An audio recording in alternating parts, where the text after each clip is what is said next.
and welcome to yet another episode of Cut to the Chase. I'm Sanya, and today we're going to be discussing a very important judgment of the Bombay High Court, which said that a wife can be directed to pay alimony or maintenance to her husband. The court also said that making such an order or passing such a direction is not a travesty of justice.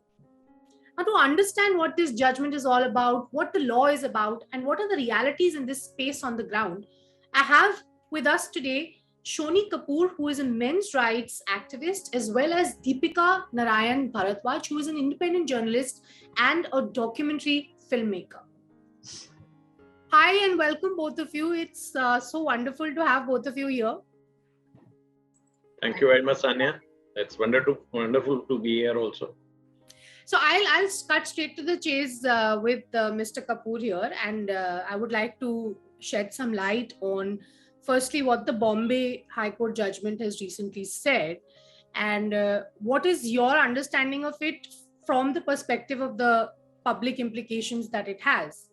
And I would also like to ask you, Mr. Kapoor, what is it that perhaps would have caused the furor, I would say, on social media when we posted this particular news? And a lot of people, so this was posted on 1st April, and a lot of people thought it was an April Fool joke. So, I mean, where was it really coming from? Okay. As it was reported, Bombay High Court judgment directed a woman to pay maintenance to her ex-husband. You know, the marriage had ended in a divorce, and a monthly maintenance of rupees 3,000 was granted to ex-husband. The background of this case, as I could gauge, was that they were married. The couple was married in 1992 or 93, something like that. And the husband had spent a lot of money on the woman. Then she got employed. However, the husband lost her employment. You know, as he had spent a lot of money on her and she was employed, probably that weighed heavily on the judges, first in family court and then in high court, and they directed that the woman shall also pay maintenance to the husband in this particular case, though the amount was limited to only 3,000 rupees, which I think is a pittance actually. So this was the law who suggested that it should be 3,000. See, I actually don't know the complete facts of the case, but yes, I think that 3,000 is a pittance in today's time. Mm-hmm. However, the furor which is there on the social media and elsewhere is that how can a man be granted maintenance? Probably people don't realize that in changing circumstances, there could be spouse, be it a man or be it a woman, and there are men who are now house husbands.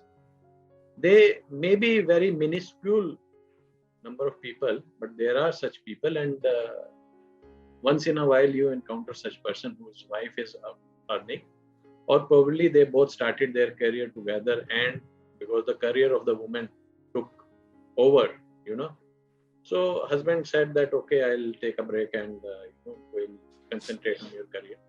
So these kind of things do happen sometimes. Initially, it used to always happen that the husband used to be higher earner than wife, most of the cases or 99% of the cases. But now things are changing because of love marriages and things like these coming into effect.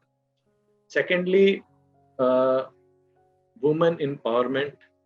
The word woman empowerment has made a lot of people, spend money in upgrading the knowledge base or education base or expertise level of their wives, even after marriage. This was one of such cases, Correct. In fact, he said that, he did not have any source of income, and while his wife was an MA, B.Ed and was employed at university, he had ill health and had no immovable possessions either. So that's what. No. He also said that he had encouraged and spent upon her completing her education. If her education was not completed, probably she won't be earning this much. whatever she is earning, probably she won't be earning that much. So the difference is that he spent money. However, there could be a case where a man does not spend money on the spouse, on the wife, but still due to some physical or mental illness or some reasons is not earning, whereas the wife is either earning or has assets. Even in those cases, I believe that husband should get maintenance, because section 24 and section 25 of Hindu Marriage Act, they are gender neutral sections. The word there is not wife. Whereas in section 125 of Criminal Procedure Code, the word who can claim maintenance is wife, children, or parents. In Protection of Women from Domestic Violence Act, only a woman can seek maintenance. In Hindu Adoption and Maintenance Act, it is only the wife and children who can seek maintenance. Even a widow can seek maintenance from her father-in-law. In fact, Mr.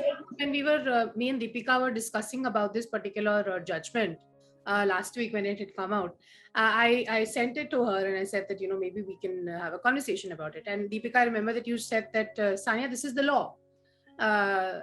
You're saying, you're talking to me about this particular judgment, but this is the law. Correct. So, if for the benefit of our viewers, I can,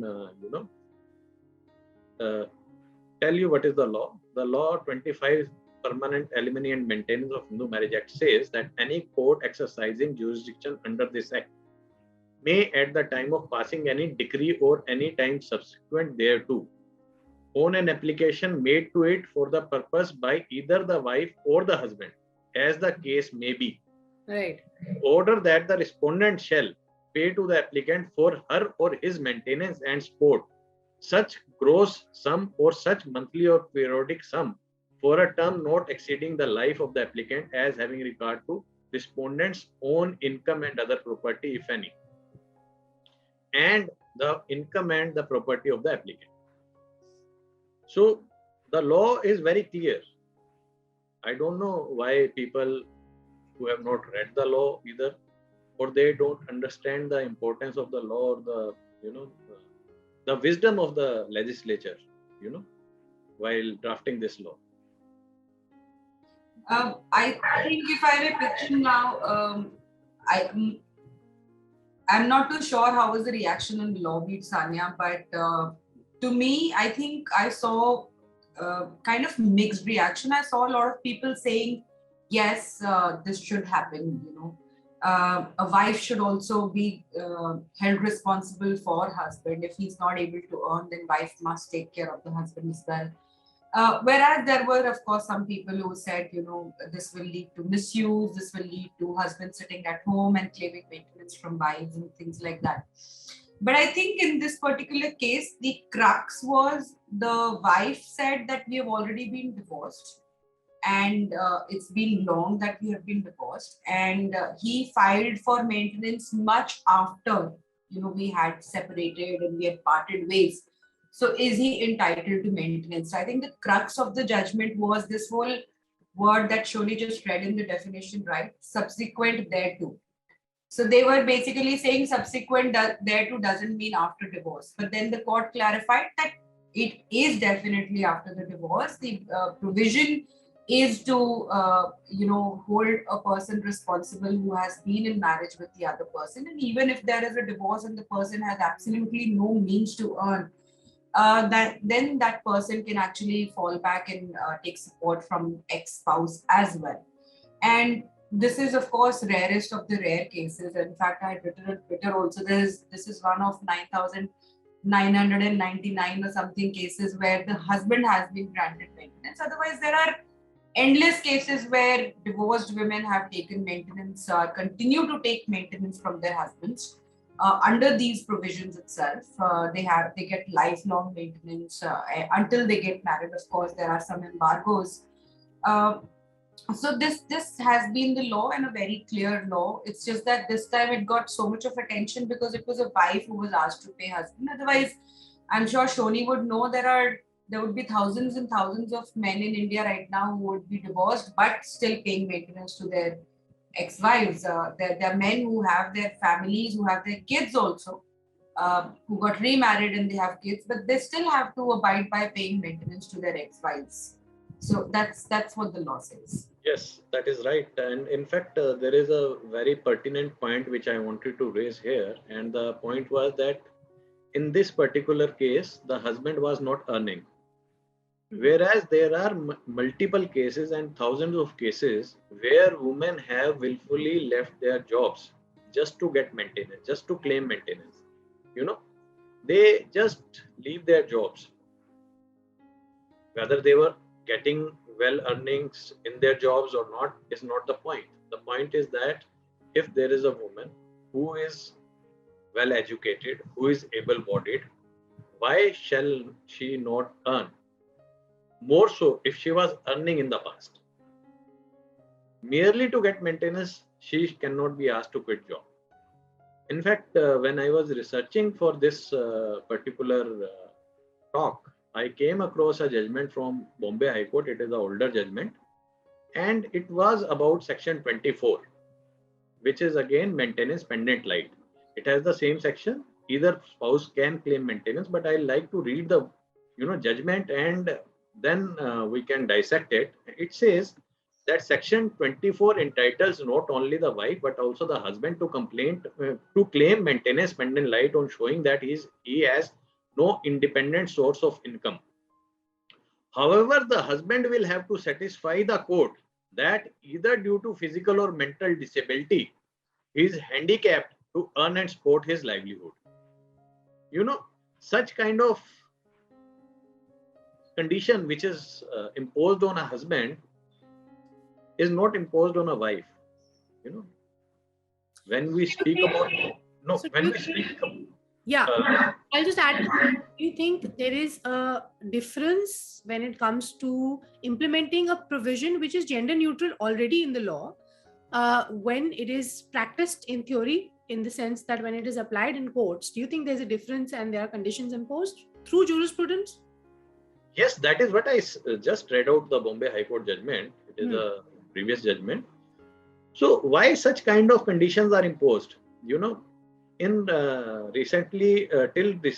about 2 years back, before Rajneesh versus Neha, a lot of high courts have given progressive judgments, which said that if a woman is well qualified, she should go out and earn. She should not be dependent upon the husband.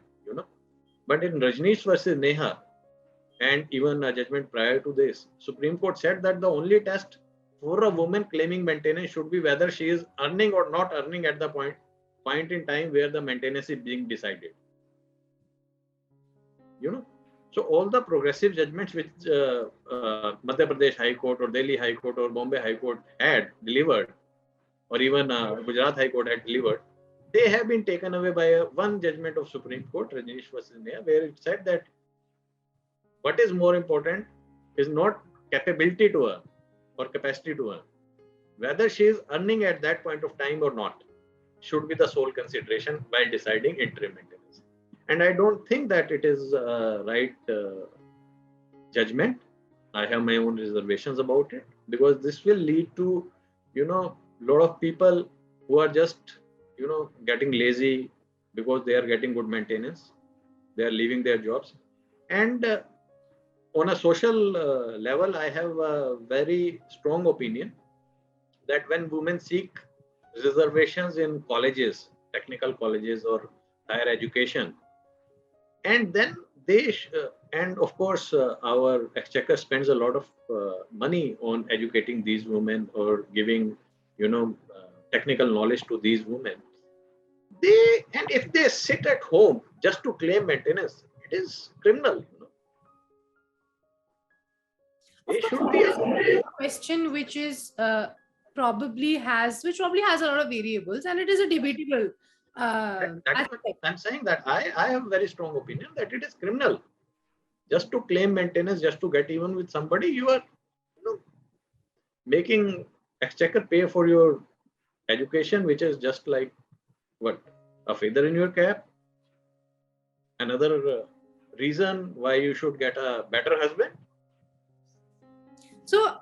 the idea is that the strong opinion, perhaps what I understand from this is coming from the different applications of the law on different genders.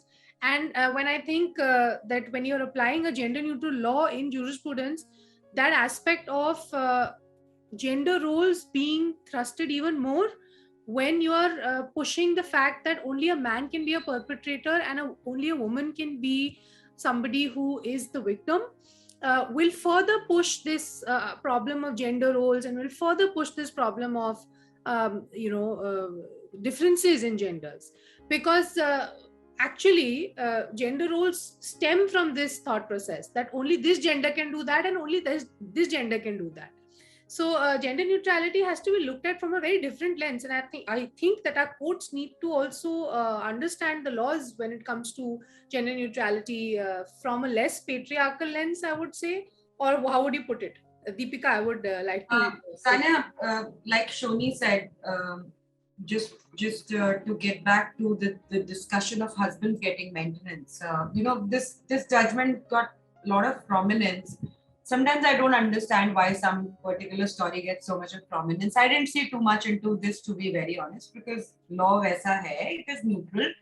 3,000 rupees is a pittance, and that itself made such a huge noise. It tells that, how society does want a change in gender roles, but then they do not even see such kind of news coming out. So when once in a blue moon such kind of a news comes out, then there's a lot of, difference of opinion.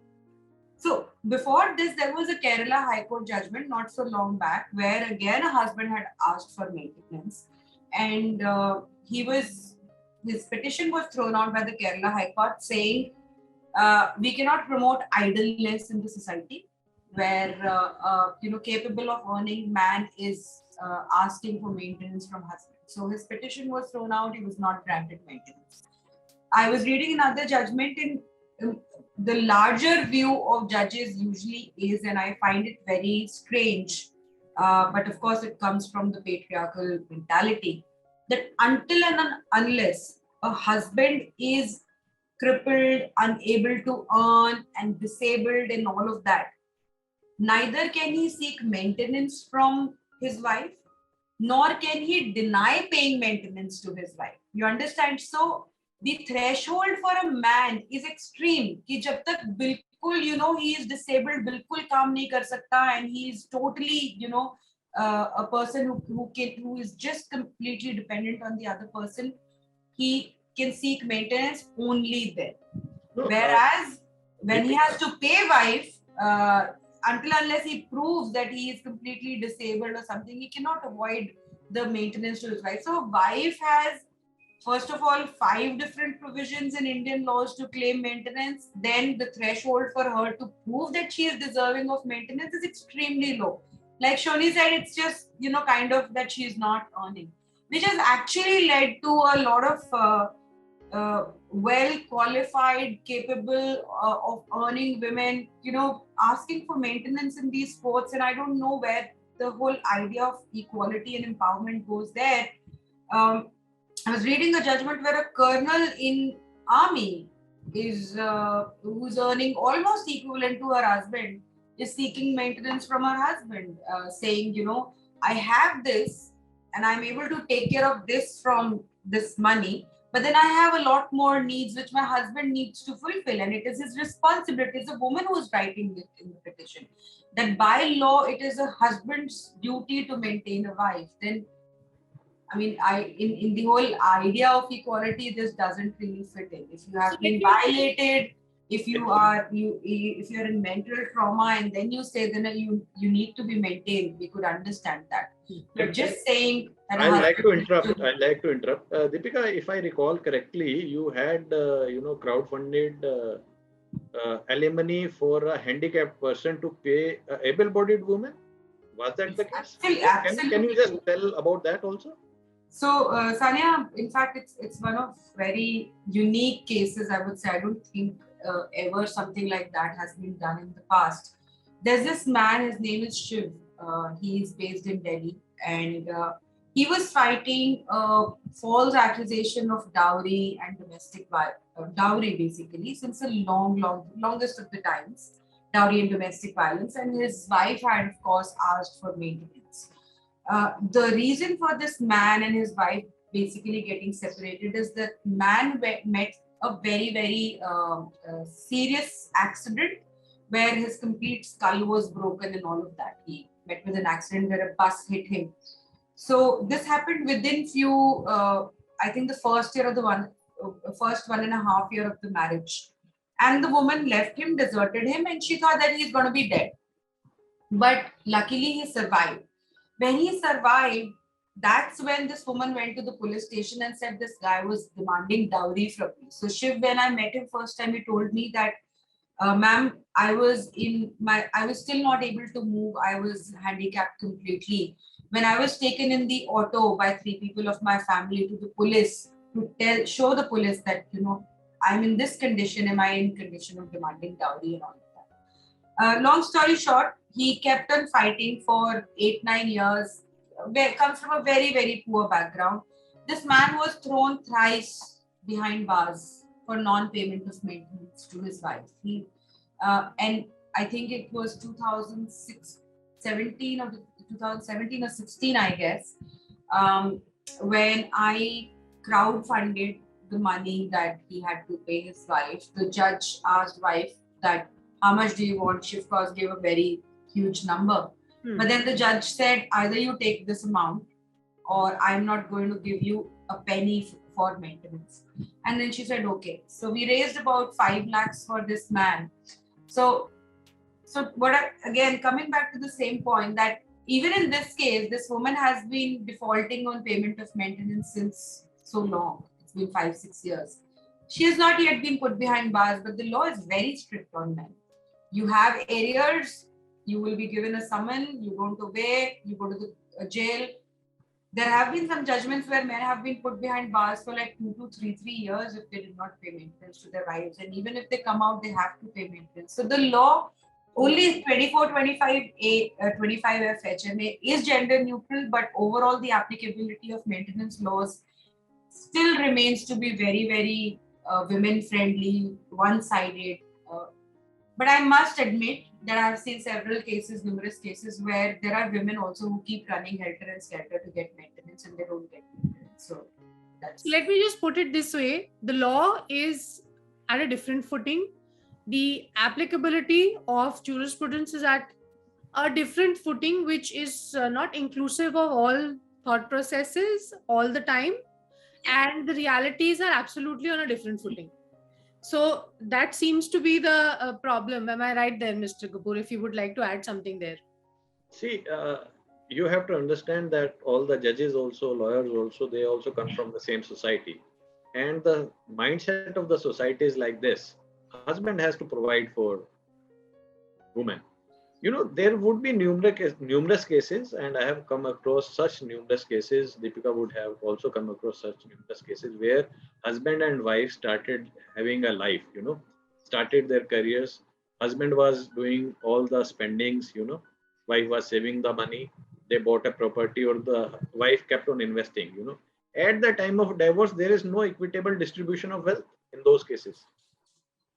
Absolutely. Husband is still asked to shell out maintenance or alimony, when he has spent a lot of money, But there are luckily a couple of places where I have seen such judgments from courts where the courts have held that because during the marriage the husband had spent such huge amount of money or given such huge amount of money to wife, no scope of permanent maintenance is made out, but they are very rare.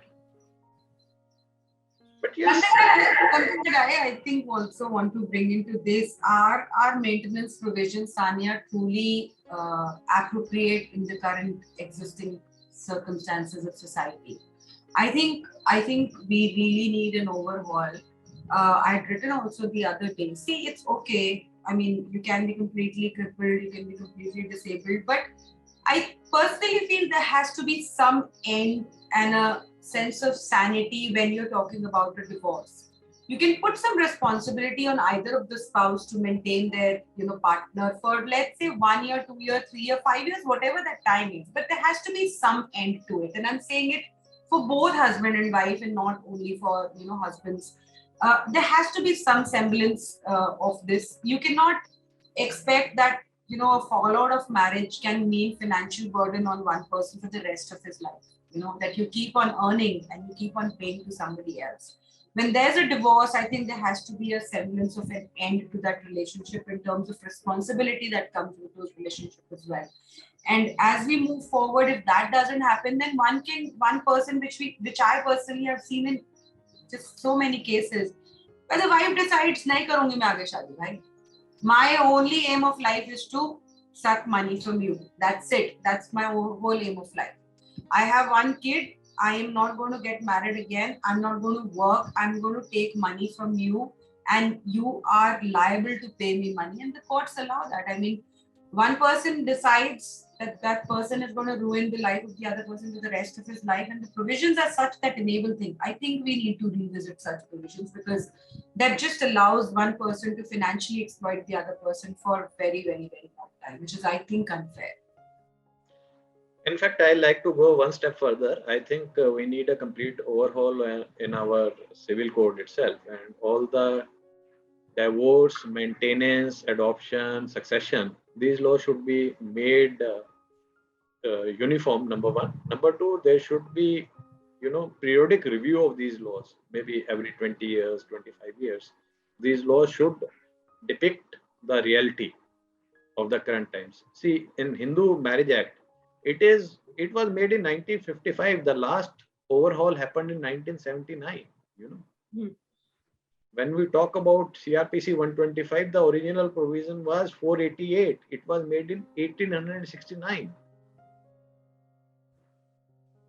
So we need periodic review of our laws, so that they should depict the contemporary realities, the realities of the time. So this is something which I want to add to what Deepika said. I think that leaves us with a lot of food for thought. In fact, a lot of our laws need an overhaul. And when we are looking at protections and privileges to any particular community, any particular sector in the country, there has to be a sense of understanding that when the application of the law takes place, there will be a reflection of it, of the society, when we are really applying the law.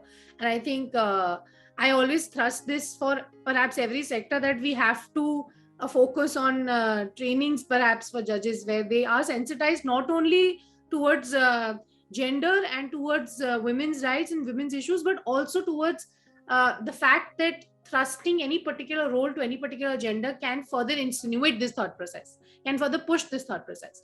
So that balance is very important. So yeah, I mean, I think that leaves us with a lot of food for thought. I think we should close this here. It was a wonderful discussion, and thank you so much for joining us today. Thank you very much, Sanya.